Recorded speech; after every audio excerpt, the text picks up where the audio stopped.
آج میں آپ کے سامنے جو نسخہ لے کر حاضر ہوا ہوں یہ بلغمی امراض میں انتہائی مفید ہے۔ اسی طرح اگر سوداوی امراض ہوں جیسے داغ، چمبل، خارش اور سوزشی نزلہ، خشک نزلہ، بواسیر، حتیٰ کہ کینسر تک کے لیے یہ مفید ہے۔ انتہائی مفید نسخہ لے کر میں آپ کے سامنے حاضر ہوں۔ اور یہ وجع المفاصل کی جو بیماری ہوتی ہے، جوڑوں میں مسئلہ بن جاتا ہے، درد رہتا ہے، پریشانی رہتی ہے، اس کے لیے بھی یہ انتہائی مفید ہے۔ اسی طرح ایسی قبض جو کسی دوائی سے نہ ٹوٹتی ہو، اللہ کے فضل سے یہ ہمارے مطلب کا انتہائی کامیاب نسخہ ہے۔ اللہ تعالیٰ اس دوائی سے شفا دے دیتے ہیں۔ ہمارے ایک دوست تھے، ان کو اپینڈکس، زیادہ آور بھی کہتے ہیں، اس کو زمیمہ بھی کہتے ہیں اور کانی آد بھی کہتے ہیں۔ عام لوگ اس کو اپینڈکس کے نام سے یاد کرتے ہیں۔ اس کا درد شروع ہو گیا، ساری رات ہم مختلف دوائیاں دیتے رہے اور وہ بیچارہ مریض تڑپتا رہا۔ اللہ اللہ کر کے بڑی پریشانی میں صبح ہوئی تو میں نے یہی دوائی بنائی، اللہ کے فضل سے 2 کیپسول دیے، بلکہ 500 ملی گرام کے۔ آج 13 یا 14 سال ہونے والے ہیں، دوبارہ اللہ رب العزت نے اس پریشانی سے انہیں بچائے رکھا ہے۔ ایک اور دوست تھے، ان کو بھی یہ مسئلہ بن گیا تھا، تو ان کے لیے پھر یہ دوائی نہیں دی تھی، ان کو وہ دوائی دی تھی جس میں خشکی نہ ہو۔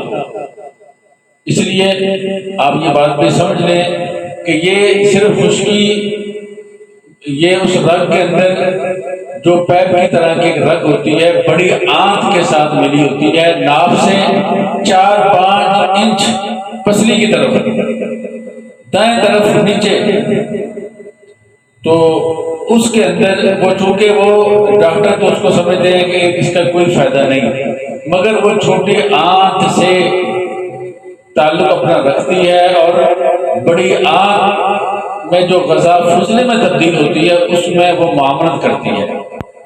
بسا اوقات اس میں وہی فضلہ پھنس جاتا ہے، پھنس کے اس کا منہ بند ہو جاتا ہے، تو پھر یہ دوائی بہت فائدہ مند ہے۔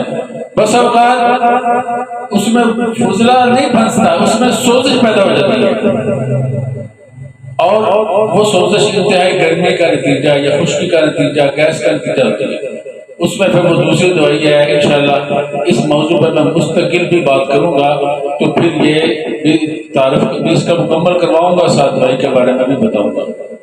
تو یہ نسخہ انتہائی مفید ہے۔ اگر قبض ہو چکی ہو اور کسی دوائی سے نہ ٹوٹتی ہو تو اس سے ٹوٹ جاتی ہے۔ اس نسخہ کے اندر کچھ اجزاء ہیں، میں ان کا تعارف کرواؤں گا اور ساتھ ساتھ اس کی مقدار بتلاؤں گا تاکہ بات لمبی نہ ہو جائے۔ آپ دیکھیے، اس میں سب سے پہلے یہ ہے مغز جمال گوٹا۔ اوپر سے آپ کو سیاہ معلوم ہو رہے ہوں گے، مگر اندر سے یہ سفید ہوتے ہیں۔ اگر اندر سے سفید نہ ہو تو آپ کی دوائی بیکار ہے، کام کرے گی، نقصان زیادہ کرے گی۔ اگر اندر سے سیاہ نکلے ہیں یا زرد، وہ پرانے ہوتے ہیں، وہ نہیں لینے، اندر سے سفید ہونے چاہیے۔ اچھا، اس میں ایک بات اور بھی ہے، وہ یہ ہے کہ بعض حکماء، یہ میں نے اس کو توڑ کے رکھا ہے آپ کو دکھانے کے لیے، بعض حکماء اس کو توڑ کر اس کے 2 حصے ہو جاتے ہیں دال کی طرح، بیچ میں سے اس طرح کا پتا نکلتا ہے۔ یہ دیکھ لیجئے، نظر آ جائے تو ٹھیک ہے، نہ نظر آئے تو یوں سمجھیے کہ جیسے وہ کھیرے کا مغز ہوتا ہے، پنساری سے کھیرے کا مغز لے کے دیکھیں، جیسے وہ باریک سا ہوتا ہے، اگر اس مغز کو توڑ کے دو سے کیا جائے تو اس طرح باریک سی جلی سی بنتی ہے. یہ نظر نہیں آ رہا ہوگا کیونکہ بہت باریک ہے، میں نے چمچ میں رکھا ہوا ہے. جب آپ توڑیں گے یہ ٹوٹا ہوا دیکھ لیں گے، ٹوٹے ہوئے سے آپ کو اندازہ ہو جائے. اس طرح سفید ہوتا ہے، اس طرح جب توڑے تو اندر سے یہ نکلتا ہے. اس کو لوگ، خیر بات تو میری آپ کو سمجھ میں آ چکی ہوگی کہ اس کے اندر ایک پتا ہوتا ہے، لوگ اس کو انتہائی زہریلا خیال کرتے ہیں.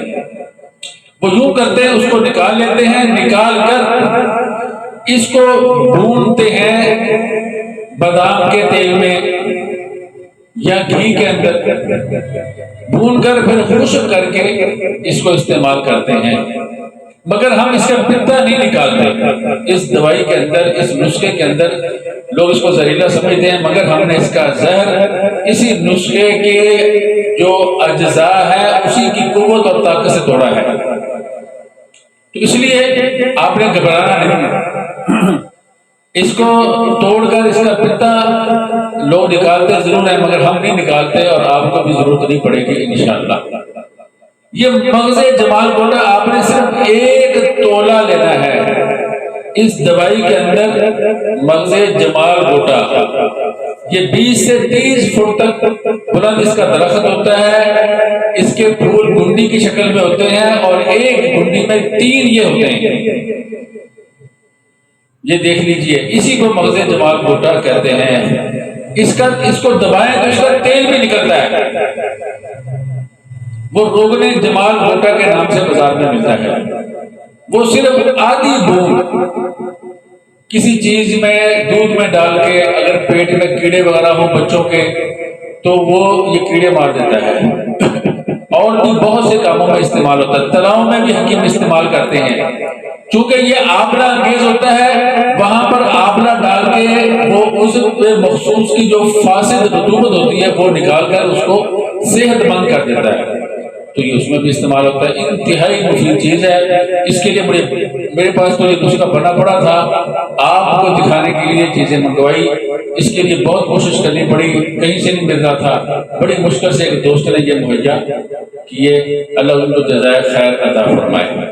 تو اس نسخہ کے اندر یہ آپ دیکھ لیجئے، اس نسخہ کے اندر صرف 1 تولہ پڑیں گے.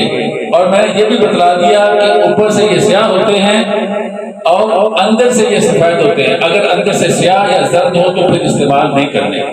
نمبر 2، یہ گندک عاملہ سار ہے. یہ ایک کانوں سے نکلنے والی چیز ہے.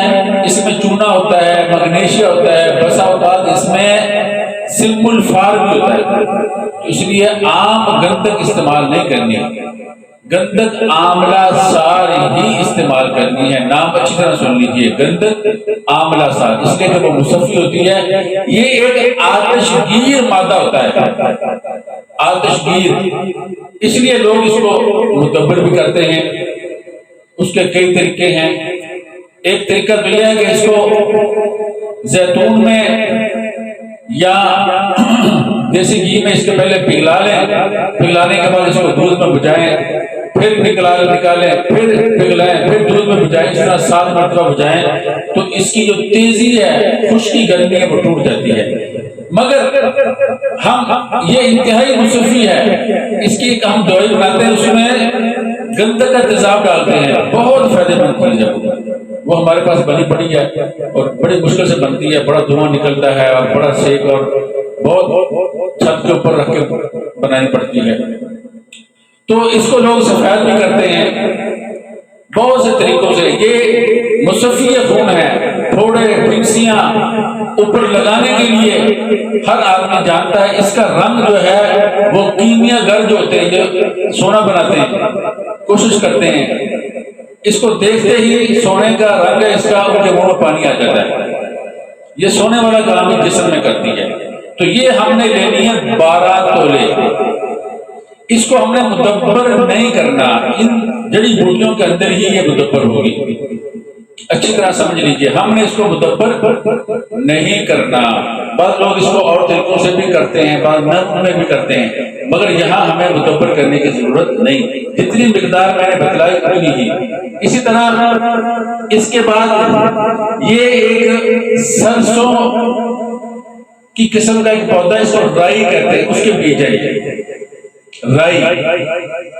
رائی کے بیج، یہ عام پنساری سے مل جاتے ہیں، بہت اچھے ہیں، یہ اچاروں میں بھی پڑتے ہیں ان کا سفوف، اس لیے زیادہ مقدار میں یہ نقصان بھی دیتے ہیں، اس کو زیادہ مقدار میں نہیں لینا۔ اس نسخے میں ہم صرف 4 تولہ ڈالیں گے، یہ ہے رائی، اس کو رائی کہتے ہیں۔ اس کا پودا سرسوں کے پودے کی طرح ہوتا ہے، بلکہ اسی کی جنس میں سے ہے۔ اس میں تقریباً 1/4 حصہ یعنی 25% اس میں تیل ہوتا ہے، انتہائی مفید، فالج، لکوا، اور اسی طرح خارش کے اندر اس کا تیل بھی استعمال ہوتا ہے۔ ہم اس کو صرف 4 تولے لیں گے۔ اس کے بعد ہے یہ بابچی، یہ ہندوستان میں ہر آدمی جانتا ہے، ہماری پرانی عورتیں بیسن کے اندر اس کو ڈال کر پنیاں بنا کر بھی استعمال کرتی ہیں۔ یہ انتہائی گول چپٹا سخت قسم کا بیج ہوتا ہے، دیکھ لیجئے، یہ گول ہیں، چپڑے ہیں، سخت قسم کے بیج ہیں، تو یہ دیکھ لیجئے، یہ بھی انتہائی مصفی خون ہے، مگر لوگ اس کا استعمال کرتے ہیں، اس کو ادرک کے پانی میں ہفتہ بھگوئی رکھتے ہیں، یہ پھول جاتی ہے، پھر اس کو چیر کر خشک کر کے استعمال کرتے ہیں۔ ہم یہاں پر جو استعمال کریں گے اس کو اسی اصلی حالت میں، لیکن صاف ستھری حالت میں، اصلی حالت میں مگر صاف ستھری حالت میں اس کو لینا ہے۔ انتہائی مصفی خون ہے، یہ نسخہ اللہ کے فضل سے کینسر کا بھی علاج ہے، انتہائی مصفی خون۔ لوگ اس کو اکثر جانتے ہیں دیہاتوں میں، مختلف طریقوں سے، جو بھون کر، جو کسی طریقے سے اس کو استعمال کرتا ہے۔ اس کا نام ہے بابچی۔ بابچی کو ہم نے لینا ہے 4 تولے۔ اس کے بعد یہ اجوائن ہے، اجوائن کے بارے میں نے پہلے بھی عرض کیا تھا، ہم وہ اجوائن لیں گے جو دیسی ہے، خراسانی نہیں لیں گے، کوئی دوسری اجوائن نہیں لیں گے۔ ہم نے دیسی اجوائن جو اچاروں میں بھی پڑتی ہے اور کباب بنانے والے کبابوں میں اور مسالے میں یہ کثرت سے استعمال ہوتی ہے، یہ بھی سندہ بھی کھولتی ہے، اور یہ بھی ہم 4 تولے ڈالیں گے۔ اب میں نے آپ کو بتلایا کہ میں نے اس کو اپینڈکس میں بھی استعمال کیا، اللہ نے کامیابی عطا کی، اس کا راز آپ کو بتاتا ہوں۔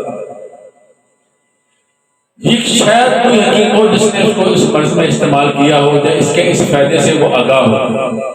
بات یہ ہے کہ یہ نسخہ جاذب رطوبت ہے، رطوبت فاصلہ، جو فاصل رطوبتیں ہوتی ہیں اس کو جذب کر لیتا ہے۔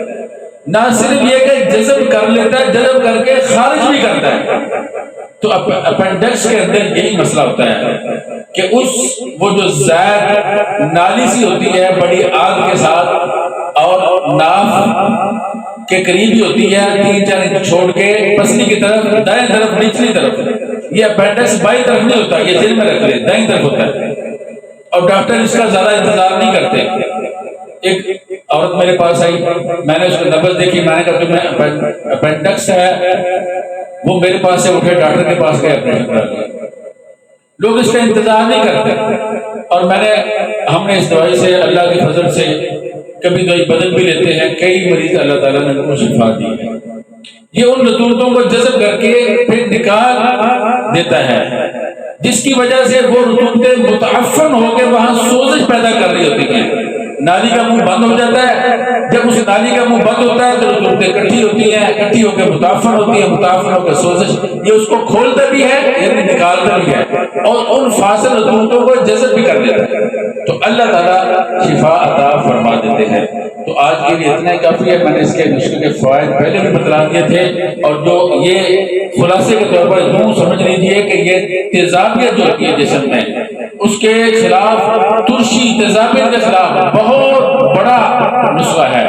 تو ہر سمجھدار آدمی اس کو مختلف طریقوں میں استعمال کر سکتا ہے. دعا کیجیے اللہ رب العزت ہمیں ان جڑی بوٹیوں کے اندر اللہ نے جو خاصیتیں رکھی ہیں، جو فوائد رکھے ہیں، ہم سب کو ان سے فائدہ عطا فرمائے. ہم سب کے لیے شفا کا ان کو باعث بنائے. در در کی ٹھوکریں ہسپتالوں میں، ڈاکٹروں کے پاس، اللہ ان سے ہماری حفاظت فرمائے.